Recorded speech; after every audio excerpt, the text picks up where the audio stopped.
Hi! Welcome to our yaw-yawan. Andito ako sa kusina, nagbabalat ako ng tadan!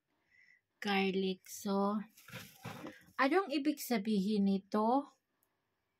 Balat ng garlic ang ating topic ngayon. Huwag daw sunugin ito.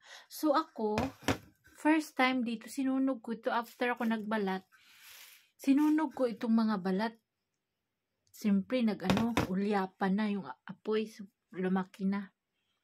Nakita ako ng isang pamangkin ni Elias. Auntie, wag mo sunugin yan. Kasi, malas yan sa pamilya.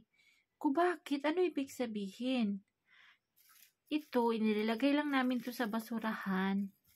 Hindi namin sinusunog kasi, ang ibig sabihin, pag susunugin ito is, ang pamilya daw is, mag-away-away, magkagulo, malakas yung mga away, yung mga basta ganyan daw, mag-away-away, sigawan, mga ganyan. Ganun daw ang meaning sa balat ng garlic pag susunugin. Sabi ko, ha?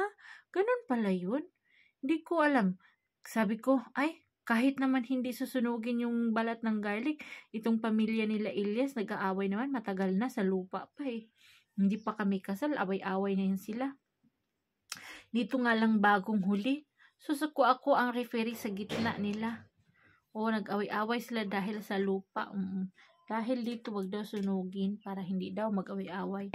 Sabi ko, hindi naman nag-aano yung paniniwala na yun, hindi naman totoo kasi nga nag-away-away ang pamilya, matagal na sa lupa, yung mga ganyan. Dito sa Pakistan, mostly nag-aaway sila sa lupa. 100% nag-aaway sila dahil sa lupa.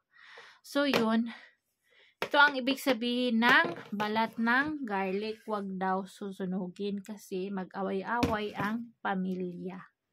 So matagal na sila nag-away-away, baka ganun talaga. So, ganun lang siguro talaga ang meaning ng ganito nila sa garlic. Kararating lang ng aking estudyante. Ayan, Hi! 2 o'clock ng hapon. Kainan na yan with ulam na chicken. Kaluto na yung nanay, di ba? Tsaka rice. Ready na.